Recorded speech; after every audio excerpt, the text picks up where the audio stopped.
ಅಮಾಯಕ ಯುವಕನ ಮೇಲೆ ಪೊಲೀಸರು ಅಮಾನುಷವಾಗಿ ಹಲ್ಲೆ ನಡೆಸಿರುವಂಥ ಘಟನೆ ತುಮಕೂರಿನ ತುರುವೇಕೆರೆಯಲ್ಲಿ ನಡೆದಿದೆ. ಮಾಚೇನಹಳ್ಳಿ ನಿವಾಸಿ ಧರಣೀಶ್ ಎಂಬುವರನ್ನ ತುರುವೇಕೆರೆ ಪೊಲೀಸರು ಹಿಗ್ಗಾಮುಗ್ಗಾ ಥಳಿಸಿದ್ದಾರೆ. ಮೈ ಮೇಲೆಲ್ಲ ರಕ್ತ ಹೆಪ್ಪುಗಟ್ಟುವಂತೆ ಬಡಿದಿದ್ದಾರೆ. ಕಳೆದ 4-5 ದಿವಸದ ಹಿಂದೆ ಪಾರ್ಕಿಂಗ್ ವಿಚಾರದಲ್ಲಿ ತುರುವೇಕೆರೆ ಪೊಲೀಸರು ಆಟೋ ಚಾಲಕನೊಬ್ಬನನ್ನು ಥಳಿಸಿದ್ದಲ್ಲದೆ ಆಟೋದ ಗಾಜನ್ನು ಕೂಡ ಧ್ವಂಸಗೊಳಿಸಿದರು. ಈ ಘಟನೆಯನ್ನು ನೋಡಿದ ಧರಣೀಶ್ ಆಟೋ ಚಾಲಕನ ನೆರವಿಗೆ ಧಾವಿಸಿದ್ದಾನೆ. ಪೊಲೀಸರು ಆಟೋ ಚಾಲಕನ ಮೇಲೆ ಹಲ್ಲೆ ಮಾಡಿದ್ದನ್ನು ಪ್ರಶ್ನಿಸಿದ್ದಾನೆ.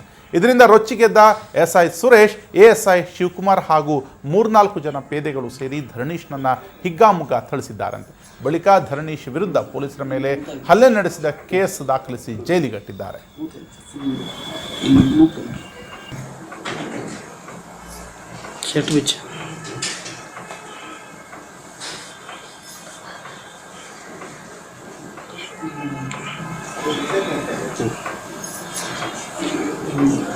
ಊಟ